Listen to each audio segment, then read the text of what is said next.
Welcome to the June 2013 public service announcement regarding the digital divide by Chris O'Leary, University of San Francisco.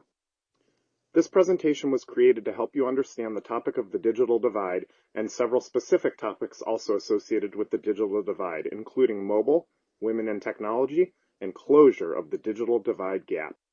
The digital divide represents the gap between those who can benefit from technology and those who cannot.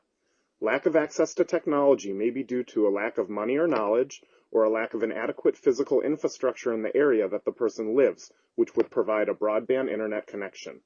The digital divide affects whites, blacks, Indians, rich, poor,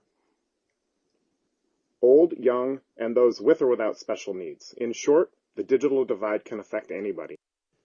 In this section, I will discuss mobile technologies and how they have helped to increase access to the internet for people around the world. As cellular becomes more affordable, the digital divide is decreasing as world inhabitants are accessing email, chat, text messaging, and social networking via their mobile devices. This analytical study attempts to classify and explain the performance of developing countries in closing the absolute digital divide while analyzing the penetration and rate of growth of mobile phones. The study answered questions such as, are the countries with growing mobile users drawn from specific regions or similar income levels, and how random is that distribution? Also, implications were addressed. In part, the study found that developed countries have the highest rate of growth and penetration in their use of mobile technologies, and that developing countries were a bit lower than the world growth. In this section, I will discuss women and the digital divide. This study done by researchers at the University of Taiwan attempted to determine the impact of the computer literacy training on the adult women's attitudes towards computers and what characteristics and factors are associated with the change in the women's attitudes. The study found that the women's computer attitudes were influenced by their computer training, including reducing anxiety and their perceptions of usefulness, and the increasing liking of the computer use experience.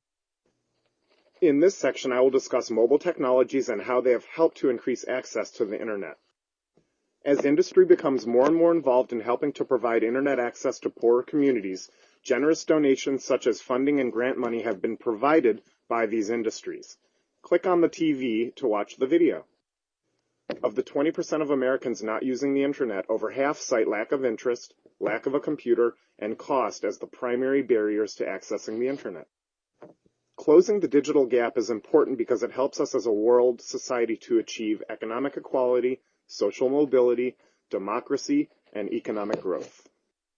In today's public service announcement, we did a deep dive into the topic of the digital divide and specific topics including mobile, women in technology, and closure of the digital divide gap.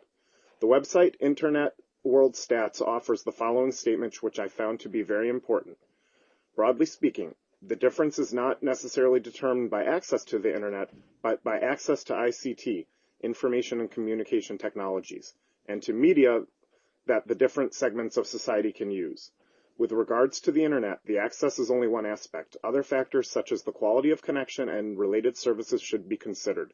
Today, the most discussed issue is the availability of access at an affordable cost and quality. The sources listed on this slide were referenced in the creation of this public service announcement. Thank you for viewing and listening, and have a great day.